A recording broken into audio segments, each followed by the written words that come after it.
The House That Christmas Built. I'm Jason Horton. I'm Rebecca Lieb. And this is Ghost Town.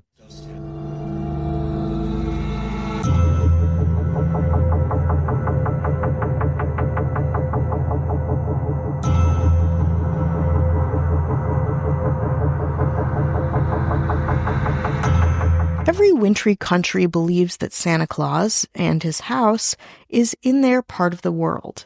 There's a Santa Claus in Rovaniemi, Finland, called Santa's official North Pole residence. There's a Santa's house in Alaska, a Christmas-themed gift shop and mid-century Christmas destination. There's a Santa's house in Belleville, Illinois, and a Santa's celebration house in Kakslautainen, Finland. Clearly, there are lots of places to cosplay the season and lean into the Christmas spirit, but no place has the Santa pedigree quite like the little Greenlandic cottage known as Santa's cabin, Santa's home, and even Santa's summer house, immortalized by a cult Danish television show inspired by an otherworldly, dangerous, folkloric character. We'll unpack it all on today's Christmas episode of Ghost Town. Welcome to Santa's summer house. It all began with a dream, a holiday dream, from the mind of a Danish man named Flemming Jensen. Before becoming a writer and director, Jensen spent 2 years as a school teacher in Greenland, enjoying the romance of the landscape and leaning into Greenland's wintry, remote identity. After stepping into his more creative role, he conceived of a children's Christmas TV show called, and I will butcher this, Nissebanden i Grönland, or in English, The Elf Gang in Greenland. The premise of the show is fairly simple. Santa Claus lives happily in Greenland and has a Greenlandic workshop on the ice sheet, a kind of summer house, in a way, away from the North Pole. After Santa mysteriously goes missing, a group of elves try to find and save him. Of course, the backdrop of this Christmas whodunit is Santa's summer cabin, a modest, rustic cabin called a turf hut by locals, as it is made primarily of rocks and turf, and exists about an hour from Uummannaq, a town in central western Greenland with about 1,500 residents. Though not every scene was actually filmed in Greenland, the house was, and clearly fit the part, and Danish people would soon vehemently agree.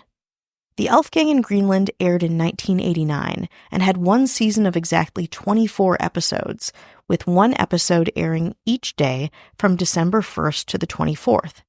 It was like a kind of TV advent calendar, giving Danish viewers their first introduction to Greenland's landscape, culture, and architecture.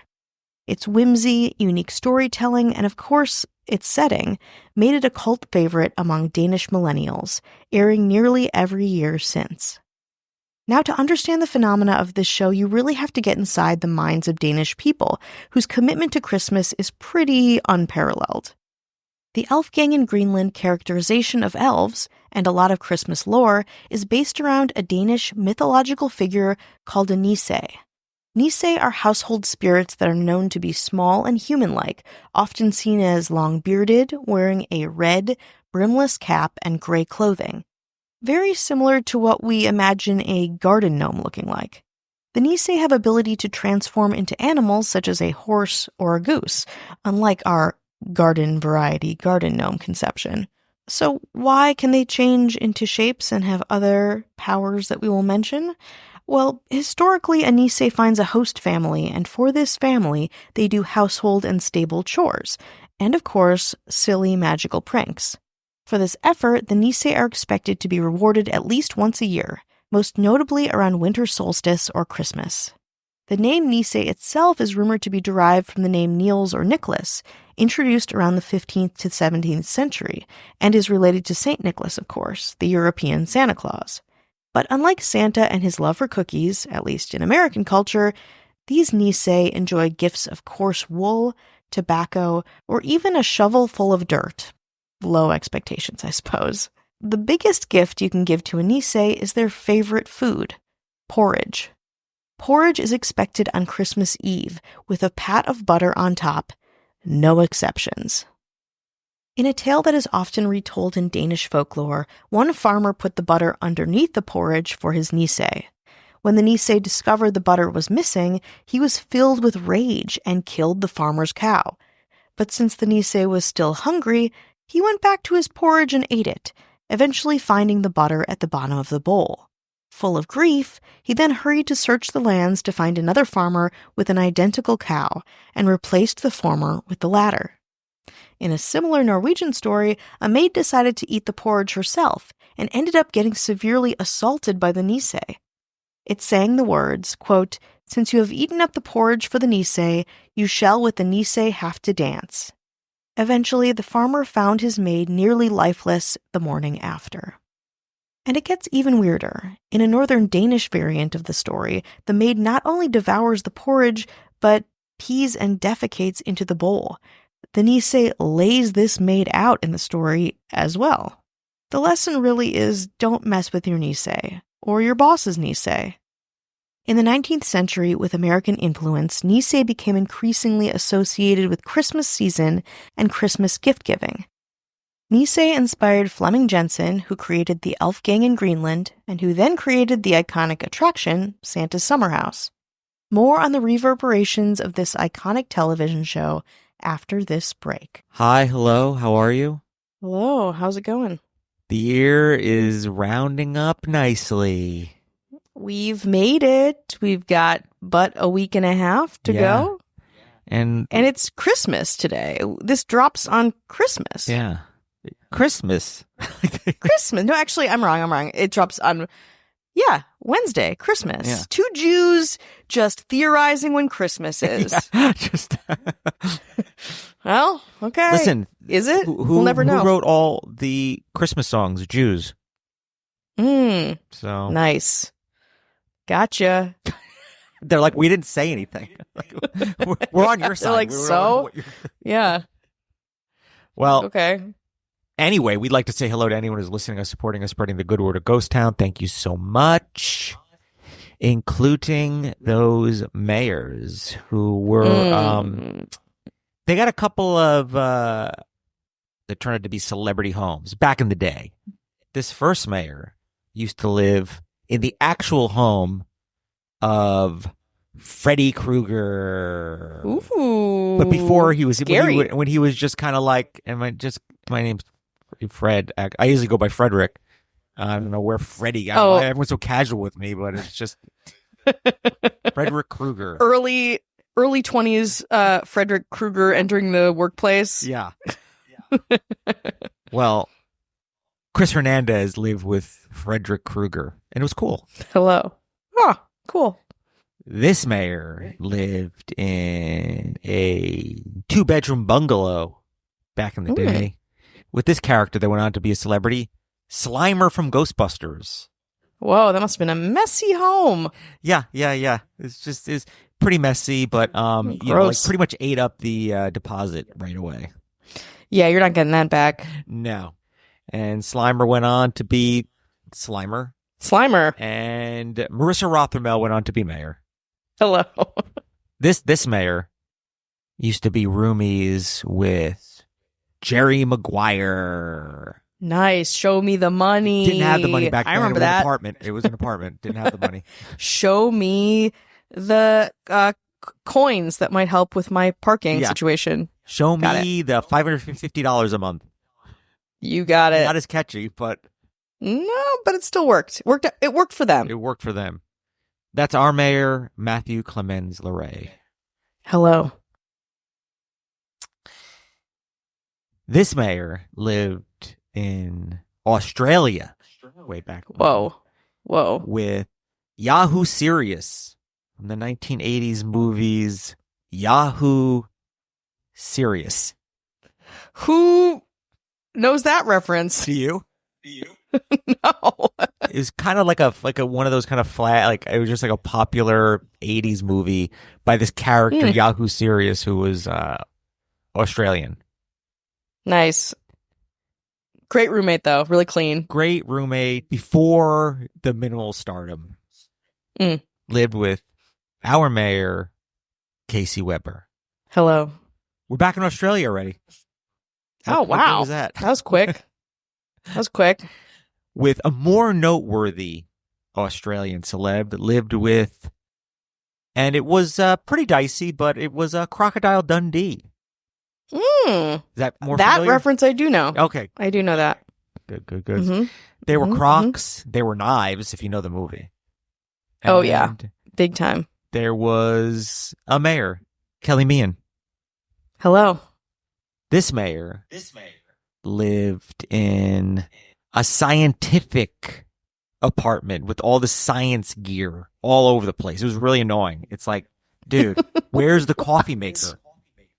And you're like, we have this defibrillator and a titration system, but we don't have any coffee. When this mayor lived with Doc from Back to the Future. Ooh. I think we see Doc's home in the third movie, maybe? This is before one of the one. movies? This is before that one. Okay. This is way Gotcha. back. This is early way back. He had less stuff. He had less stuff back then, but less stuff. Yeah. I had the time travel ability, and he's like, "Hey, you want to time travel?" It's like, "Yeah, can you time travel to find us our coffee maker?" And he was like, "Oh no, well that would be our coffeeless Cat Joselle." Hello. This mayor lived before the rock and roll. It was before the rock and roll. This mayor lived with Josie from Josie and the Pussycats. Oh, cool. It was pre-Pussycats and pre-music. It was wow. Just Josie from Josie, Akron, Ohio, working at the mall. Yeah, working at Sam Goody. Saying Goody got it so much because it was like, I'm working so much there. Keep saying Goody got it. Lived with who liked rock and roll but didn't need all that rock and roll. Ashley Madsen. Hello. This mayor, once upon a time, and let me tell you something, it was pretty annoying because he was so freaking popular, lived with the family of Ferris Bueller before his day off. Oh, just a family doing their thing. They had an extra room, and they were like, listen, it's Chicago, we have an extra room. I mean, the house was very nice, as I remember, so great deal. And she was like, Ferris, P.S., what kind of name is Ferris? And 2, why is he taking so many days off? Yeah. Because it was his day, he went on to have a big day off where he made money on it. Before that, he was just taking days off for free. Not good. Bad economics. Well, that would be our mayor, and I'll stick a name in there. And then our governor, if you think our governor ever had a roommate, you are... Please. No. Please. Way. Sharing her space with y'all? No. Lived in the White House and just let the presidents live there. She's also hundreds of years old. She's a vampire.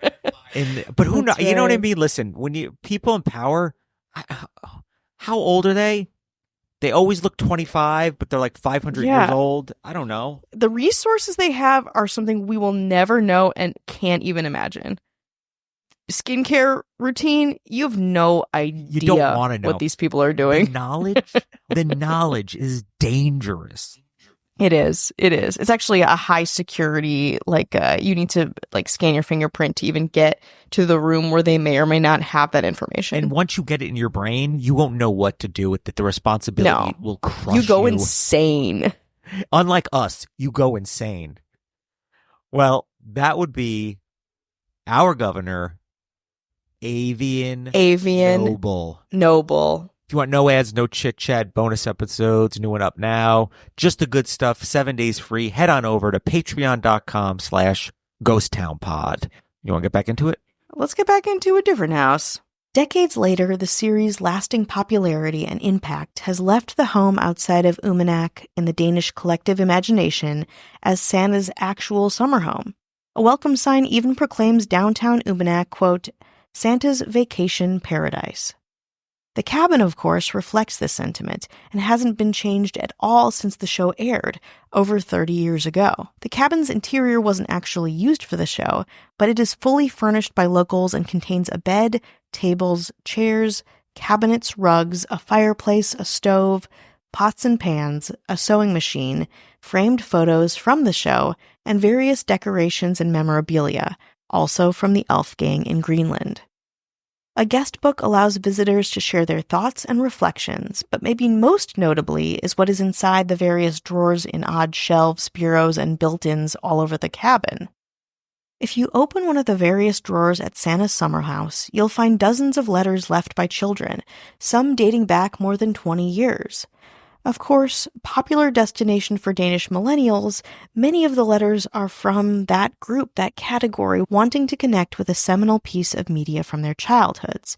But it also kind of serves as a station for children, new and old, to share some of their own Christmas wishes and spirit. While the cabin is still inspiring, the landscape has become a bit more problematic. Back when the Elf Gang in Greenland was filmed, the area was covered with a field of ice so thick and stable that you could drive a car on it. But by 2011, climate change had melted everything around the house.